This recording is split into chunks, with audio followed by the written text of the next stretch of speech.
boleh nggak sih dibuat peraturan untuk miskin dilarang punya anak? Waduh, ini yang tadi kita bahas itu nih. yang tadi. Gimana menurut lo?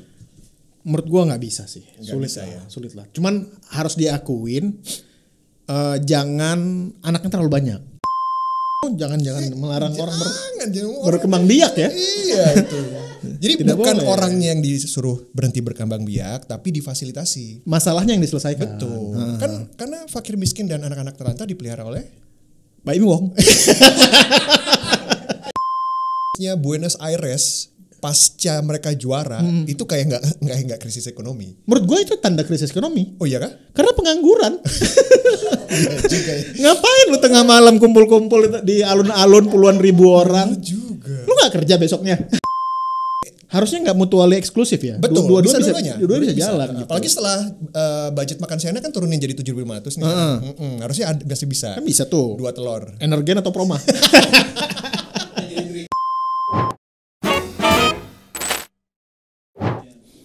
Halo, kembali lagi di Unfiltered episode 38 bersama gue Tirta. Gue Vincent.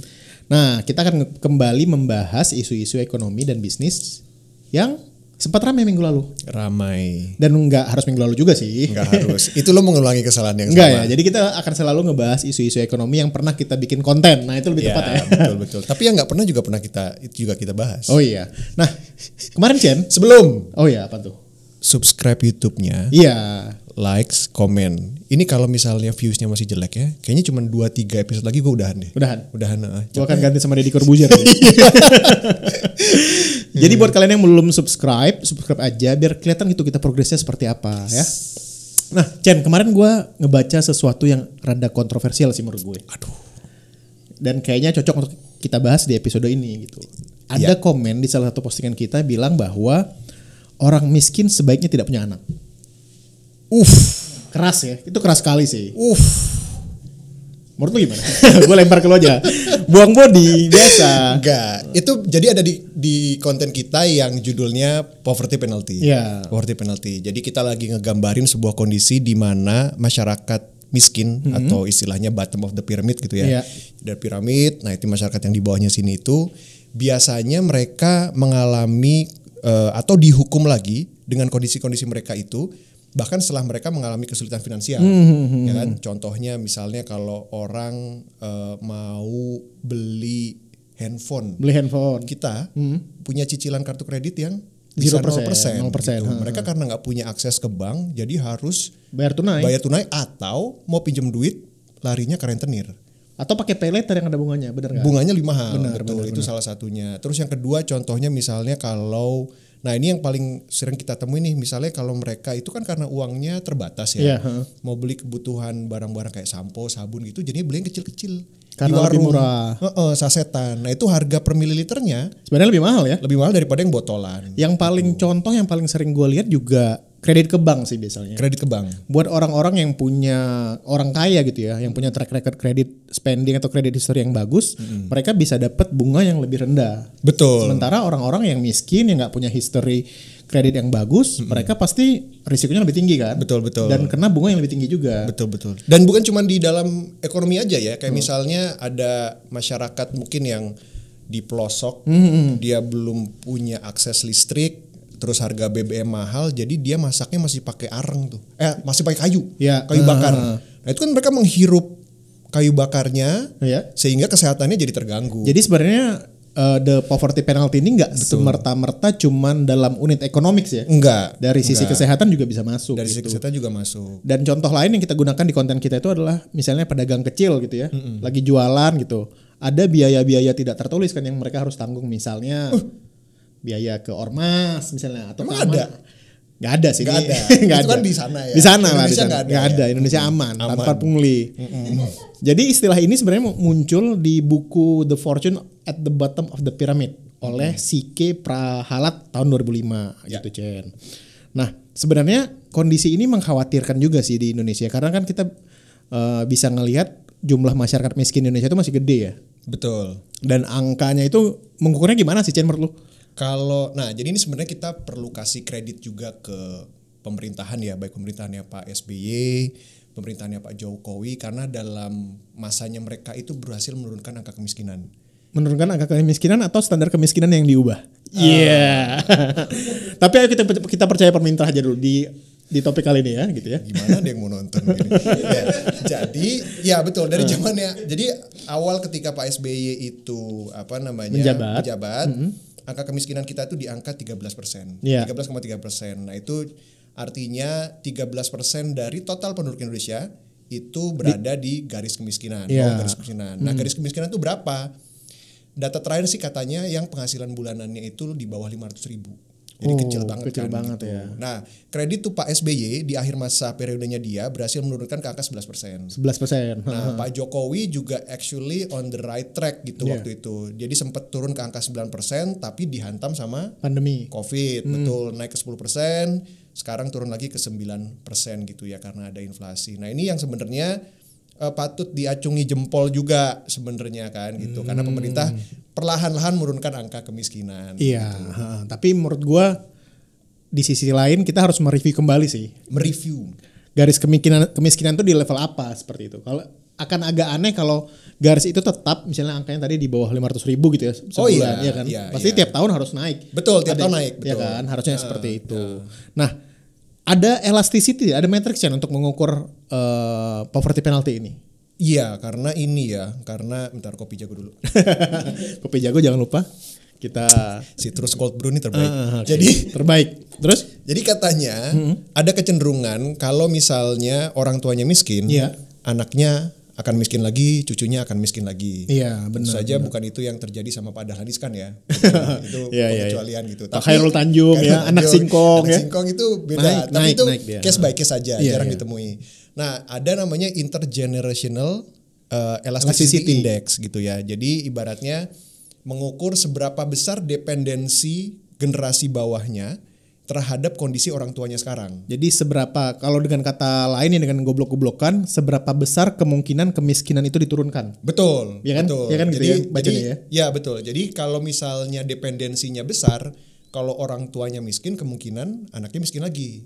Tapi kalau dependensinya besar, orang tuanya kaya, kemungkinannya akan kaya lagi. Jadi both sides gitu kan. Oh, berlaku dua arah juga. Dua arah, betul. Jadi inilah kenapa menurut kita kalau orang miskin itu susah sekali memanjat tangga sosial ya kan? Hah? Tangga sosial ya bener ya? Itu bukannya di sosmed kalau tangga sosial. Pansos, itu pansos beda. Mobilitas vertikal. Oh iya, mobilitas vertikal. Ya kan bener tangga sosial oh, iya. naik juga gitu. Bukan dengan pansos. Menurut gue ya Chen, sebagai orang yang pernah miskin, keberhasilan lu untuk dan masih enggak lah, karena udah sedikit lebih baik lah. Udah di atas 500.000 per bulan. Apa kunci lu untuk bisa naik tangga sosial itu Chen? Pendidikan itu penting banget. Jadi dari seorang bocah yang dari Purworejo bisa kuliah ke Bandung itu merupakan salah satu faktor menurut akses ke pendidikan, betul. Betul. Dan memang itu lagi ya karena kebanyakan dari teman-teman yang nggak mampu ini juga nggak bisa membayar biaya pendidikan sampai sekolah tinggi misalnya gitu kan, sekolah sampai universitas, makanya stuck di situ terus cenderungnya gitu kan. Dan mungkin ketika dalam kondisi-kondisi ekstrim ya, anak-anak itu harus dipaksa memilih, ya nggak sih? Harus dipaksa antara bekerja atau kuliah. Betul. Ya nggak sih? Betul. Jadi menurut gua itulah yang bisa kita bilang kemiskinan struktural, kemiskinan struktural yang ada di Indonesia. Tapi ada loh anak kecil yang dipaksa kerja tapi nggak miskin. Siapa tuh? Rafathar. Iya. Subuh-subuh udah diajak syuting ya. Acara sahur gitu. Iya. Nah, ada. Komen-komennya tuh rame tuh di postingan kita. Ada yang bilang bahwa slide terakhir setuju peran pemerintah memberikan pendidikan dasar gratis penting banget. Sayangnya yang ditawarkan malah makan siang gratis. Pendidikan dasar kan udah gratis. Udah gratis ya, emang dari dulu gratis. Sampai universitas mungkin ya kayak di Jerman. Gitu. Benar, tapi at least sampai SMA harusnya udah gratis ya. Udah gratis. Tapi lu setuju nggak dengan statement ini? Statement bahwa peran pemerintah memberikan pendidikan dasar setuju. Tapi sayangnya ditawarkan makan gratis. Nah, harusnya nggak mutually eksklusif ya. Betul. Dua-dua bisa jalan. Gitu. Apalagi setelah budget makan siangnya kan turunin jadi 7.500 nih. Harusnya masih bisa. Kan bisa tuh. 2 telur. Energen atau Proma. Nah, ada yang bilang juga boleh nggak sih dibuat peraturan untuk miskin dilarang punya anak. Waduh, ini yang tadi kita bahas nih. Yang tadi. Gimana menurut lu? Menurut gua nggak bisa sih. Sulit lah. Cuman harus diakuin jangan anaknya terlalu banyak. Kalau jangan ekstrim tidak boleh punya anak, Ekstrim banget. itu menurut gua terlalu ekstrim. Kalau dibatasi jumlahnya gua agak setuju. Program-program KB kan udah jalan dari zaman Soeharto ya. Betul. Kayaknya itu harus digalakkan lagi sih kepada masyarakat Indonesia gitu. Betul. Iya. Dan itu kan melanggar hak asasi manusia juga. Betul. Nggak bisa kita Itu sedikit lagi ke genosida loh. genosida. Sedikit lagi. Lu melarang orang untuk bereproduksi. Sama lu melarang sebuah generasi untuk beregenerasi. Iya. Gitu kan. Dikit lagi itu. Ini kamu jangan melarang orang jangan berkembang biak ya. Iya itu. Jadi Tidak bukan boleh. orangnya yang disuruh berhenti berkembang biak, tapi difasilitasi. Masalahnya yang diselesaikan. Betul. Kan karena fakir miskin dan anak-anak terlantar dipelihara oleh Mbak Imi Wong.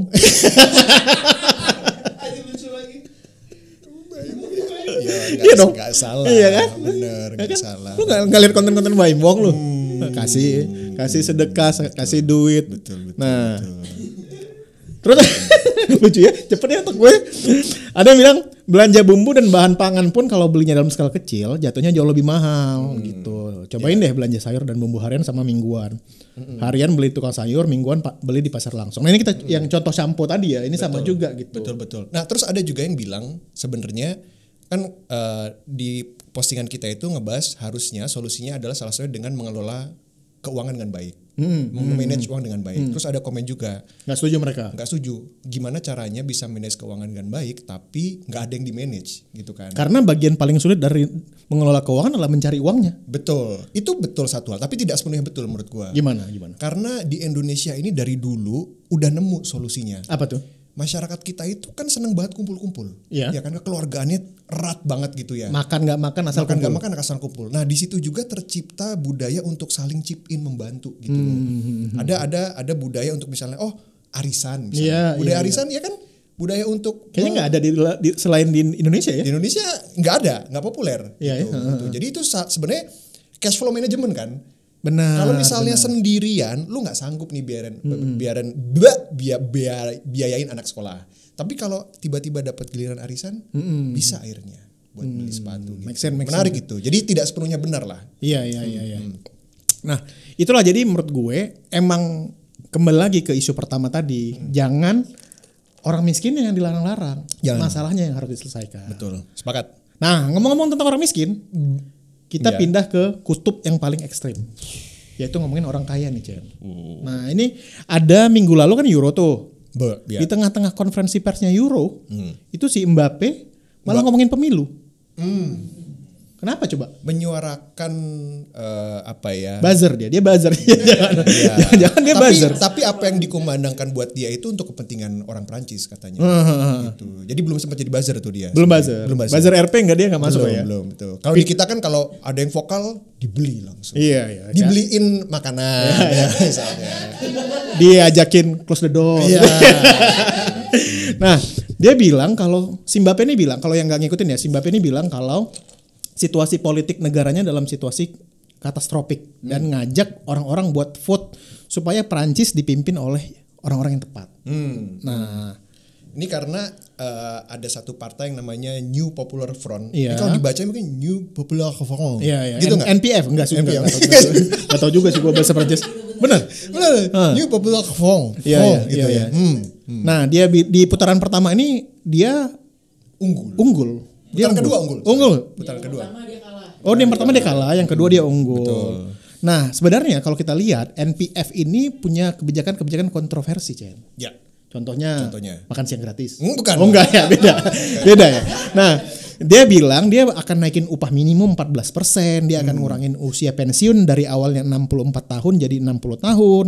Terus dia batasi kenaikan harga kebutuhan pokok, gitu ya, harga sembako di Prancis gitu. Yeah. Terus investasi di green transitions, meningkatkan fasilitas umum. Ini kayak misinya Bagus ya, tapi ada beberapa kebijakan yang dinilai kontroversial karena merugikan kaum imigran. contohnya apa tuh? Makanya tadi Mbappe bersuara gitu kan. Oh iya, karena betul. Karena Mbappe berasal dari imigran ya. Betul. Banyak dinilai kebijakan-kebijakannya kemungkinan akan kontroversial dan merugikan mereka. Iya, Tapi balik lagi ke orang kaya. Iya. Ini yang paling kontroversial nih. Mereka berencana untuk mengenakan pajak sebesar 90% kepada orang kaya. Nah, layer atas. Iya. Sedangkan kalau di Indonesia itu kan layer paling atasnya itu 35% ya berdasarkan 35%. UU yang paling baru ya. Betul. Yang di atas 5 miliar kalau nggak salah itu. Betul. Nah, mereka itu berencana untuk mengenakan sampai 90%. Nah, pertanyaannya adalah lu setuju nggak, Chen? Pernah juga dengar berita bahwa ownernya Hermes Iya. itu sempat mau pindah ke warganegaraan karena tax rate-nya kan gede banget. Benar. Itu. Nah, ini 90% itu untuk tarif pajak progresif dengan layer di atas 400 sekian ribu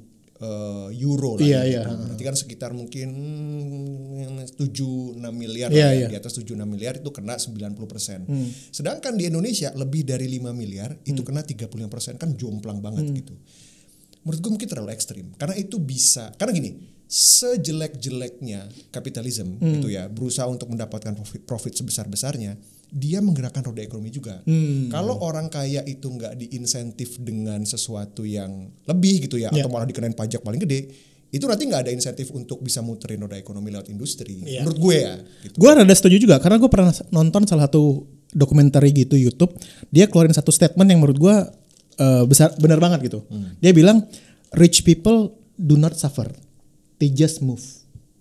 Right. Ya kan. Jadi buat orang Nggak kaya komplain. orang kaya Perancis ini ketika mereka menemukan situasi yang tidak nyaman di negaranya, mereka tinggal pindah aja gitu, bawa duitnya. Di Dubai, di Singapura kan banyak tuh negara-negara yang punya insentif perpajakan kan. Betul. Jadi masukin duitnya nggak kena pajak. betul. Jadi at the end bahkan mereka bisa dapetin kewarganegaraan, Chen. Kalau lu bawa sekian banyak duit kan banyak tuh negara-negara kayak gitu.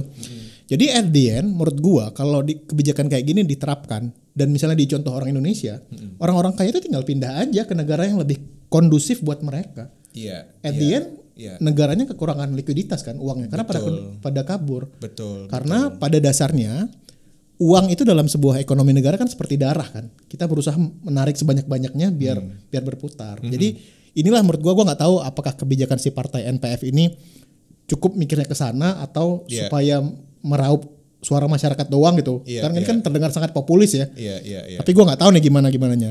Iya. Nah, lalu ini sih kalau menurut gue juga sebenarnya kalau di Indonesia ya dibandingin sama Indonesia masih lebih make sense ya kan. Kalau dari sebelumnya yang sebelum diterapkan undang-undang harmonisasi perpajakan itu kan layer paling tingginya itu kan 30%. 500 juta yang kena. Iya. Sekarang 5 miliar dapat additional 35% gitu ya. Menurut gue masih make sense ya. Kira-kira menurut lu pekerjaan apa di Indonesia yang bisa dapat gaji itu 5 miliar selain mau usaha ya? oh tahu gua. Ini lagi ramai di Twitter. OnlyFans. Jadi ada salah satu tokoh OnlyFans, creator di OnlyFans. Dedengkot. Dedengkot itu orang Indonesia tapi lagi pindah ke Singapura. Udah pindah ke Singapura dia. Dia dapatin 17M dari OnlyFans. Dan katanya konten-kontennya sebenarnya nggak saru. Nggak buka baju. Aman. Hah? Aman katanya. Iya, mungkin dia cosplayer gitu-gitu. 17M Jadi emang menggiurkan banget gitu. Makanya serius yang serius nih. Serius. Apa? Enggak, maksudnya pekerjaannya kayak kalau berkarir kan nggak mungkin semua orang. Indonesia. Itu outlier lah. Gitu. Outlier itu ekstrem kiri ya. Betul, ekstrem kiri banget. Apa ya? CEO bisa. Direktur BUMN mungkin bisa. Direktur bank BUMN mungkin bisa. Bisa. Bonus dan tim tuh masuk ya. Betul. Terus apalagi? Selebritis mungkin bisa. Bisa selebritis. Iya. Menurut lo adil nggak kalau mereka kena extra tax rate? 35%? Iya. Menurut gue masih sih. Masih oke. Kalau 35% tuh masih. Karena kita belum nyampe sana.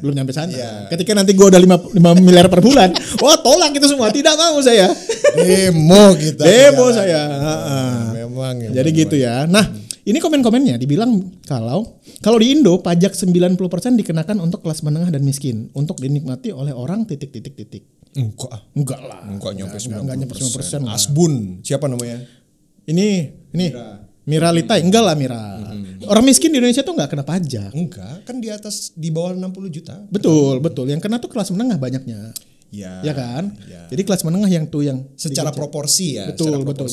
Karena kan yang atas kena pajak, yang bawah kena bansos, yang tengah yang kena apa? Kena viral. Kena hukuman netizen. Nah, terus ada yang bilang juga menyala Prancis daripada bikin family office yang ujung-ujungnya jadi tempat cuci uang. Selama semester 1 2024, setoran pajak orang kaya hanya 10 triliun atau 1,1 dari penerimaan negara sebesar 893 triliun. Sedangkan setoran pajak karyawan senilai 138 triliun atau sekitar 15%. Wah. Too much numbers, nggak ngerti gue. Tapi dia bilang bahwa pajak dari orang kaya itu secara numbers dan secara percentage itu lebih kecil daripada pajak karyawan. Oke. Ya make sense juga sih, karena nggak banyak jumlahnya. Iya. Ya nggak sih, kayak tadi gue bilang yang jumlahnya banyak itu yang di tengah. Secara orang per orangnya ya. Iya, karena yang di bawah kan jumlahnya banyak, tapi nggak bisa kita kenakan pajak kan. Betul. Gitu. Tapi ini kembali lagi ke topik kita minggu lalu nih, family office. Kita udah jelasin ya, nonton ya. Kenapa family office itu sebenarnya baik juga gitu tujuannya. Betul. Implementasinya. Ada cons-nya. Ya, cons-nya termasuk salah satunya jadi tempat pencucian uang juga. Tapi secara ide, secara konsep family office itu benar. Bagus. Gitu. Ya. Nah, ini nih topik berikutnya nih. tadi udah bahas Mbappe. Sayangnya sekarang kita bahas yang ngalahin Mbappe di Piala Dunia. Di Piala Dunia 2022. Ya. Nah, kalau buat kalian yang suka bola, kebetulan di Big Alpha juga banyak yang suka bola ya. Kan udah tahu nih, Argentina kemarin juara Copa America 2024 ya kan. Kita nggak ada yang dukung Argentina di sini ya. Nah, kita bikin kontennya bahwa Argentina ini juara Piala Dunia udah. Juara Copa America udah. Back to back. Iya, back to back. Tapi mereka itu sebenarnya lagi krisis ekonomi. Wow. Tapi nggak ada nggak ada. Ngelihat footage-nya Buenos Aires pasca mereka juara itu kayak nggak krisis ekonomi. Menurut gue itu tanda krisis ekonomi. Oh iya kah? Karena pengangguran. Iya juga ya. Ngapain lu tengah malam kumpul-kumpul di alun-alun puluhan ribu orang? Juga. Lu nggak kerja besoknya? Iya. Coba Indonesia nggak ada itu. Paling cuma segelintir doang. Masa Indonesia nggak diliburin sih kalau juara Piala Dunia gitu? Juara Piala Dunia? Iya diliburin lah. Enggak lah, PNS nggak mungkin libur Jen. Iya benar juga. Gue melihat itu nih, anjir nih. Argentina nih Buenos Aires, lu nggak ada kerjaan ya jam, kan dini hari kan itu, dini hari mereka tuh kumpul-kumpul puluhan ribu gitu, itu. Ini di cancel di Argentina nih tayangan ini. Disensor di Argentina. Itu ciri-ciri negara banyak pengangguran itu. Oh iya, benar juga, nggak salah. Mereka itu dalam resesi, resesi itu kan penurunan ekonomi secara 2 kuartal berturut-turut ya. Iya. Jadi kuartal 1 mereka ekonominya turun, kuartal 2 2024 turun juga. Iya. Nah. Inflasi di Juni aja itu 271%. 271%. Sorry gimana? 271% tuh artinya uang lo itu udah hampir gak ada berharga dari month to month. Indonesia itu patokannya berapa kemarin ya? 2,5%, 2-3% lah. 3%. Ya 3% lah. Hampir 3,9. Iya. Setahun belakang ya. Iya. Jadi emang puluhan kali lipat dibandingkan Indonesia. Ratusan bro. Oh iya, hampir 100 kali lipat ya. Jadi sekarang Argentina itu nggak punya ini lagi reserve lagi, udah habis, udah negatif reserve dia. Dia udah rely kepada utang luar negeri sekarang. Siapa yang ngutangin? IMF. Tapi untungnya Indonesia udah nggak ada lagi ya utang. Iya, zaman 98 tuh kita banyak. Nah, udah dilunasin di zaman SBY tuh. Alhamdulillah. Iya, makasih Pak SBY. Nah, efeknya apa? Mata uang Argentina itu hampir tidak bernilai, Chen. Jadi dalam 5 tahun terakhir udah melemah sekitar 10 kali lipat, 1000%. Jadi itu kalau kita paralel sama mata uang Indonesia, itu mata uang Indonesia itu dari $1 15.000 mungkin melemah jadi $1 150.000. Gimana mereka bisa membiayai itu para pemainnya berangkat gitu ya, kasih makanannya gitu. Apa yang dikorbankan tuh kan? Dibiayain sama LA Galaxy. Messi Miami dong. Oh iya, Inter Miami. Jadi emang kondisinya ekstrim banget. Bahkan masyarakat di Argentina itu udah ngemis tong sampah gitu. Iya. Tapi gila ya, maksudnya mereka tetap bisa berpesta pora di tengah kondisi yang kayak gitu. Lupa gitu. Sepak bola tuh emang ajaib banget men. Sepak bola itu membuat kita lupa semuanya gitu. Lupa diri, pacar dilupain, pekerjaan ditinggalin, besoknya harus kerja kita tetap menonton dini hari gitu kan gitu. Jadi gini, lu pernah main ini gak sih kayak Stronghold atau Crusader atau Age of Empires dulu? Iya gak sih? Kalau lu main kan kalau ekonominya lagi sulit, lu bangun hiburan-hiburan kan, biar rakyatnya terlupakan kan. Jadi popularitas lo tetap naik, ya nggak sih? Iya. Nah mungkin ini paralelnya di Argentina. Lu dibiarin juara dunia gitu ya, tapi lupa sama kondisi ekonomi. Diingetin sama Rizdi, kemiskinan di sana 57%. 57%. Kita tadi cuma 9%. Tapi nggak chaos ya negaranya. Atau nggak tahu juga kita. Tahu juga. Harusnya kriminal tinggi gitu kan. Jadi lebih dari setengah penduduknya Miskin. Gila. Sisa setengahnya lagi Messi. Mereka ngasih bansos kan? Mungkin harusnya sih dikasih bansos. Rasio utang terhadap PDB-nya hampir 90%. Indonesia aja di cap 30 kan, di cap loh 30%. 60 kalau sesuai UU. Oh iya 60, sekarang 30 ya. Sekarang levelnya udah hampir 40. 40, oke. Jadi emang chaos banget ya Argentina ini. Jadi terlupakan gitu gara-gara menang Piala Dunia, menang Copa America back to back, lupa sama kondisi ekonomi. Strategi ini bisa ditiru Indonesia nggak pertanyaannya? Indonesia pertama Indonesia tidak semiskin itu. Ya. Apa harus miskin banget dulu baru Biar bisa. Jadi bocah-bocah itu ya kan untuk memanjat tangga sosial tadi, lu harus jago main bola lu. Bener, karena nggak ada pilihan lain. Nggak ada pilihan lain. Lu mau jadi akuntan di sana nggak bisa. Apa yang gajinya hitung? kecil. Iya, Ya kan? Lu harus berangkat ke Spanyol untuk bisa jadi orang kaya. Dan itu yang terjadi sama Brazil kan sebenarnya kalau kita. Jadi orang-orang yang miskin banget, satu-satunya cara untuk keluar dari kemiskinan jago main bola gitu. Right. Di Indonesia apa? Jadi kurang dipres sebenarnya kita ya. Jadi harus miskin dulu kita baru bisa juara dunia. Nggak tahu. Nah, ada yang bilang nih, walaupun tsunami gelar dalam 1 dekade terakhir, tetap aja presiden AFA ini organisasi sepak bolanya ya. Iya. Claudio Tapia tidak mencalonkan diri menjadi presiden atau wakil presiden Argentina. Beliau sepertinya tidak memanfaatkan gelar juara dunia dan juara Amerika sebagai batu loncatan karir politiknya. Emang ada? Di Indonesia? Nggak tahu. Kalau Indonesia kan populer. Kalau udah kayak gitu pasti nextnya adalah Populer. menteri. Iya. Ada ya?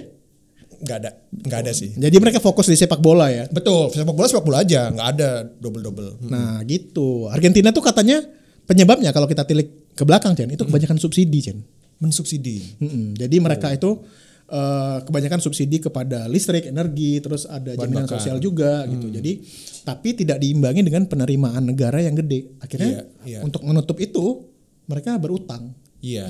Nah itu deh yang akhirnya bergulung terus ketidakstabilan politik dan ekonomi terjadi berpuluhan tahun kan. Bahkan dari zaman dulu tuh yang Evita Peron tau gak lo yang judulnya Don't cry for me Argentina. Nah itu dari puluhan tahun sekarang masih berlaku tuh lagu itu tuh Don't Cry for Me Argentina. Ya gak sih? Terlalu tua ya, gak ada yang tahu Evita Peron ya. Nggak ada. Nah gitu deh, semoga aja sih Indonesia nggak ikutan kayak Argentina ya. Insya Allah tidak. Dan berdasarkan data masih jauh lah kita. Masih jauh. Inflasi kita mudah-mudahan ngikut kesuksesan sepak bolanya aja. ya. Bentar lagi kan kita ada nenek Messi tuh di Indonesia. Siapa? Itu anaknya Darius. Namanya Lionel. Serius, sekarang jadi anggota timnas U14 ya? Either jadi pemain bola atau penyanyi. Iya. Anaknya Irfan Bahdim. Wah, tapi itu yang anaknya Darius namanya benar-benar literally Lionel, men. Nah, ini juga kita akan berdoa lah semoga ketularannya di prestasinya aja, nggak di krisisnya ya. Amin. Nah, habis. Sekarang reaction. Gua agak kecewa sama reaction yang kemarin sih. Kurang ya? Agak kurang ya. Nah, ini kita ini agak berbahaya ini. Aduh. Ada coba ditayangin. Ini yang pertama dulu ya. Yang pertama itu katanya Pak Prabowo dikabarkan pangkas alokasi makan siang gratis jadi 7.500 per Setuju apa enggak? Enggak setuju lah. Dapat apa itu 7.500? Telur 2 biji. Iya. Enggak apa-apa. Nah, ini ada yang udah mewanti-wanti sebelumnya. Yang mewanti-wanti sebelumnya. Coba kita lihat ini. Coba. Dari awal suaranya. BN kita saudara 20% dana untuk pendidikan tuh duit kemana? Mestinya sekolah di Indonesia dari SD sampai universitas negeri gratis. Betul. Ini dia, tapi lu milihnya makan gratis ya. Ini bagian gue paling suka dari Habib Rizik. Iya. Ada periode di dalam pandemi di mana gue hampir tiap hari nontonin ceramahnya dia. Bukan karena apa-apa, tapi gue bener-bener melihat dia sebagai orator yang ulung dan lucu. Dan bagian gitu. Love per minute-nya rapet ya. Jadi lu kayak dar gitu ketawanya. Kacau. Nah, ini tuh. Ditawarin mau sekolah gratis apa makan gratis, milihnya makan gratis. Akhirnya sekarang makan gratisnya cuma telur ceplok doang. Itu pun duitnya nggak ada. Besok pakai ikan asin. Udah gitu ikan asinnya palanya doang. Rasain. Lu itu hilarious sih, men. nggak, lu terlepas dari di mana posisi politik lu ya. Iya. Lu harus akuin itu bagus, ceramah yang bagus gitu. Apa topiknya sensitif, kritik, apa kritiknya kritis gitu ya. Terus deliverynya crowd control ya kan. Love per minute-nya tuh apa tuh rapet gitu. Dar der gitu. Jadi terlepas lu pro atau kontra sama tokohnya ya. Menurut gua ikonik memang. Ikonik, men. Rockstar nggak bisa lo. Next ya udah ya, nggak berani, gue nggak berani lagi yang macam-macam. Gue nggak berani nambahin lagi. Aman, nggak berani. Nah ini apa nih? Coba. Nah, pembangunan di IKN banyak yang molor, kata Pak Jokowi itu karena hujan deras. Ya bener. Dan Pak Jokowi nggak jadi pindah juga ke IKN gara-gara alasan ini. Jangankan pindah ke IKN, lu mau keluar pagi-pagi hujan deras, lu keluar nggak? Enggak sih. Ya udah. Iya. Jadi ini alasan ini bisa kita tiru ya kalau malas kerja gitu ya.